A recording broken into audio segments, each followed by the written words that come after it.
Souza no gol, porque se tem uma esperança do Corinthians não sofrer gols, ela reside justamente no Hugo Souza, né? Vocês viram o que aconteceu com o Racing, mesmo o Racing sendo muito ruim, com um jogador a mais, ainda teve algumas chances para marcar, mas o Hugo não deixa, o Hugo não deixa. É muito difícil fazer gol no Hugo.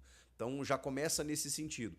E se o Corinthians conseguir ainda numa escapada, né? Porque eu tenho que dizer que é numa escapada, né? Porque eu imagino o cenário do jogo com o Flamengo tendo a bola e o Corinthians especulando.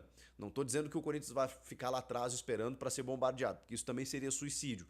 Mas assim, vai ser difícil o Flamengo não ter a bola pela qualidade que tem. E aí o Corinthians vai ter que ser muito inteligente quando roubar essa bola. Quando tiver essa possibilidade, seja numa bola parada, seja num contra-ataque, seja atacando o espaço, se é que o Flamengo vai oferecer esse espaço. Mas enfim, a gente tem que entender que a tendência é o Flamengo atacar o Corinthians. E atacando o Corinthians, pode ser que o Orlando construa um meio de campo muito mais reforçado. E aí sairia o Romero e entraria o José Martínez. Você teria o Ranieri abrindo o meio campo, com Carrilho, Martínez, Bidon e... É isso, né? Com dois atacantes, o Memphis e o Yuri. Ou ele faz como ele vem fazendo. Coloca o Romero e recua o Memphis. Como é contra o Flamengo fora de casa, eu não duvido dessa escalação mais recheada, mais reforçada.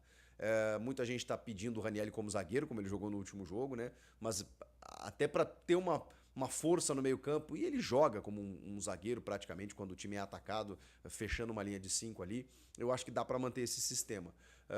Eu daria uma reforçadinha, eu colocaria Martínez, Carrilho, Bidon, essa galera no meio aí com dois atacantes, porque o Corinthians não vai ter a bola para construir. É muito raro que isso aconteça no jogo. Vai ter algum momento? Vai. Mas, assim, na totalidade do jogo, a tendência é o Flamengo atacar, é o Flamengo construir através do meio-campo. E o meio-campo mais combativo, mais marcador, fechando os espaços, eu acho que tem uma possibilidade aí do Corinthians poder, enfim, recuperar essa bola, construir ataques e marcar o Flamengo, que é o que precisa fazer. Né? Marcar o Flamengo, porque se deixar o Flamengo jogar, a gente sabe que é difícil. O Flamengo deu uma osciladinha em termos de desempenho nos últimos jogos, né? Perdeu na Libertadores para o Central Córdoba, empatou agora com a LDU fora de casa, é verdade. Empatou com o Vasco também, 0-0. Então, o Flamengo está tentando recuperar os seus melhores resultados. Nada melhor do que um clássico, um jogo grande como esse, com tanta visibilidade, às 4 da tarde, aquela coisa toda. E o Corinthians vai ter que segurar esse ímpeto, sem ainda o seu comandante. Mas já tem um ingrediente novo.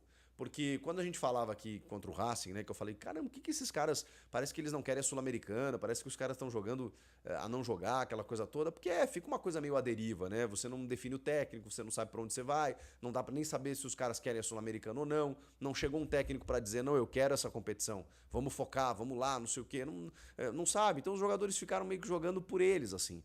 Agora, já muda. Tem um treinador que foi contratado, que estará no estádio, nos camarotes. Aí você passa um outro recado para o campo de jogo. E jogador, cara, ele se move dessa maneira. Peraí, o professor tá lá em cima. O professor tá nos vendo.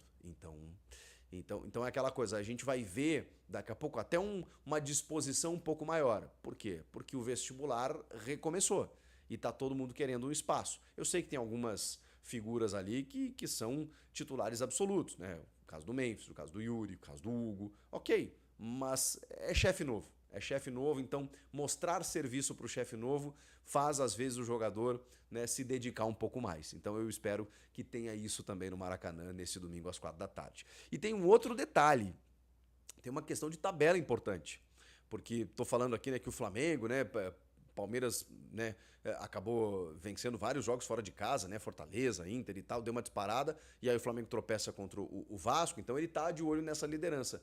Mas vale lembrar que o Flamengo, que tem 11 pontos, ele pode ser encostado pelo Corinthians se o Corinthians vence o Flamengo. Porque o Corinthians tem 7 pontos. Se o Corinthians vence, ele vai a 10. E ele cola no Flamengo, que tem 11. E ele impede o Flamengo de somar, né? Então, é um Corinthians que se mantém ali na parte de cima. O Fluminense também perdeu pro Botafogo, que estava ali, né, pleiteando as primeiras posições, e vai depender do que vai acontecer do jogo do Palmeiras também. Mas vamos lá, se tiver uma combinação de resultados aí, daqui a pouco o Palmeiras tropeça e tal, e o Corinthians ganha do Flamengo, você cola lá em cima já. E aí, claro, né, muito cedo ainda, mas já é um Corinthians se mantendo por ali, chegando o Dorival agora para começar um trabalho. Uma derrota vai deixar o Corinthians lá no meio da tabela, porque o campeonato recém começou, mas tem muita gente já se engalfinhando lá na parte de baixo. Então, tem uma condição de tabela que daqui a pouco pode ser desconsiderada, pode ser algo secundário, mas não é, não é. Se o Corinthians vence esse jogo, dá uma resposta muito boa no campeonato para dizer o que ele quer. E aí seria, no caso, ser protagonista. Não sei se ser campeão, G4, não sei, mas estaria no bolo. Então, vamos aguardar.